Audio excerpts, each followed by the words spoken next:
Assalamualaikum warahmatullahi wabarakatuh. Di pertemuan ke-11 di mata kuliah internal audit, kita akan membahas mengenai menggali bukti pemeriksaan. Untuk lebih jelasnya mengenai materi ini dapat kalian simak pada slide berikut. Di pertemuan ke-11 ini, kita akan membahas mengenai materi menggali bukti-bukti pemeriksaan, di mana bukti-bukti pemeriksaan di sini terdiri dari 3, yaitu physical evidence, data evidence, dan witness evidence. Secara garis besar, bukti audit dapat dibedakan ke dalam 3 kategori.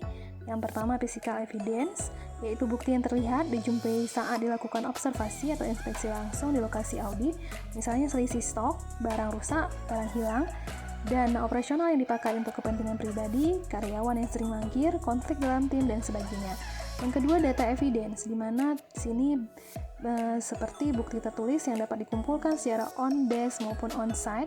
Bukti ini dapat berupa buan transaksi, catatan rutin, kertas kerja, notulen meeting, laporan periodik, atau data yang di-print atau di-download dengan sistem komputer. Yang ketiga, witness evidence, yaitu bukti keterangan lisan dari saksi terkait yang selanjutnya dituangkan dalam konfirmasi tertulis. Saksi bisa berupa saksi pelaku maupun saksi yang memberatkan atau meringankan. Kesaksian tertulis merupakan syarat mutlak dalam investigasi audit. Aktivitas pengumpulan bukti setidaknya dibutuhkan 3 tahapan, yaitu yang pertama penetapan lingkup bukti atau determining scope of evidence, yang kedua pengambilan rentang atau kisaran bukti-bukti atau taking range of evidence, dan yang ketiga pengukuran tingkat signifikansi atau materialitas bukti-bukti atau measuring signifikansi atau materiality of evidence. Ketiga tahap tersebut merupakan metode pengumpulan bukti audit yang secara berurutan dapat diasosiasikan seperti mengupas kulit bawang mulai dari lapis pertama, selanjutnya lapis kedua hingga mendapatkan inti bawah yang layak digunakan. Melalui tahapan metode ini, setiap temuan diharapkan bukan sekedar menyentuh kulit permukaan saja, tapi juga harus sampai pada akar masalah yang sebenarnya. Penetapan lingkup bukti sangat penting dalam suatu aktivitas audit, di mana lingkup bukti di sini terdiri dari 3 lingkup yang harus diperiksa, yaitu yang pertama dari segi finansial audit. Di sini ditinjau dari keabsahan bukti-bukti transaksi dan kewajaran nilai transaksi. Kemudian dari segi operasional audit, di sini berbicara tentang pengendalian anggaran. Kemudian dari segi manajerial audit, di sini lebih fokus pada pertimbangan atau pertumbuhan arus kas dan gambaran rasio biaya terhadap pemasukan. Lingkup bukti secara sederhana ditetapkan dari 2 perspektif terkait relevansinya, yaitu relevan dari segi periode atau kurun waktu terjadinya transaksi atau time-based scope of audit, yaitu lingkup bukti dibedakan berdasarkan tingkat kemutahiran objek atau data yang diuji.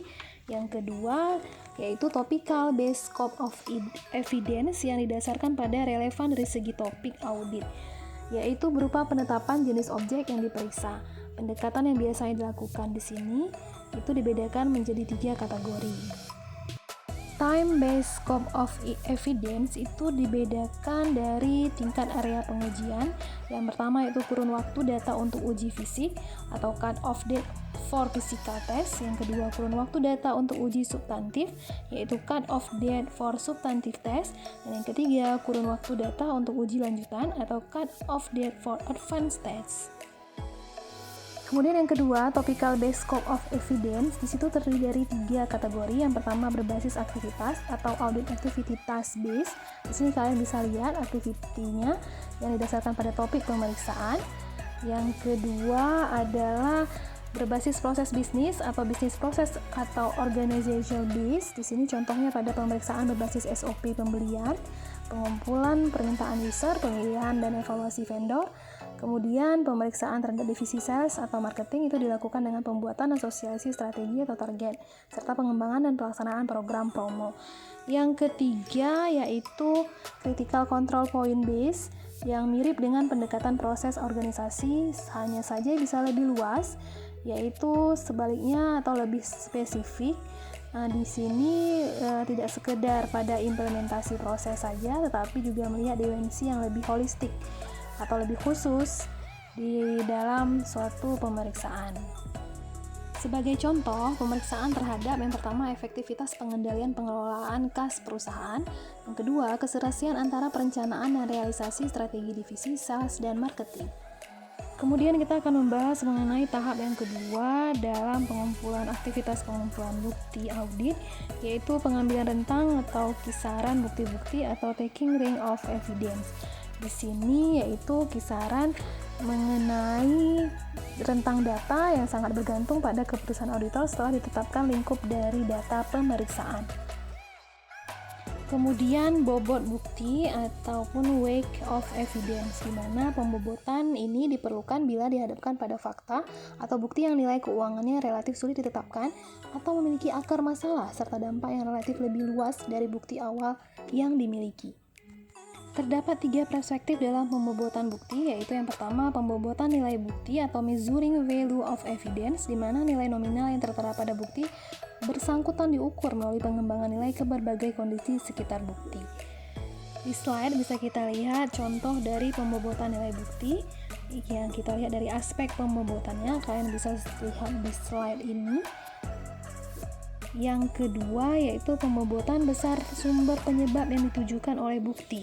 Di sini dilihat dari aspek yang biasanya tidak berdiri sendiri tetapi berupa kombinasi dari sejumlah faktor, yaitu 5M tambah 1E, di mana man, kemudian method, mesin, material, money, dan lingkungan atau environment. Perspektif yang ketiga dalam pembobotan bukti yaitu pembobotan besarnya dampak risiko yang ditujukan oleh bukti. Di sini ditinjau dari salah satu atau kombinasi dari sejumlah risiko baik secara keuangan maupun non-keuangan, baik secara langsung maupun sekedar risiko potensial, baik sebatas internal maupun meluas keluar lingkungan bisnis atau eksternal. Di sini bisa kalian lihat ada contoh mengenai pembobotan dampak atau risiko bukti. Di sini kalian bisa simak dari aspek pembobotannya dan contoh pembobotannya. Dari contoh tersebut dengan perspektif dampak atau risiko, maka perlu lebih hati-hati dalam membuat pembobotan terkait risiko tidak langsung maupun risiko non-keuangan, khususnya dalam koridor temuan yang bersifat administrasi. Tidak tetapan pembobotan dapat menjadi kontraproduktif, di mana pihak audite atau pembaca hasil audit akan melihat auditor terlalu membesar-besarkan masalah.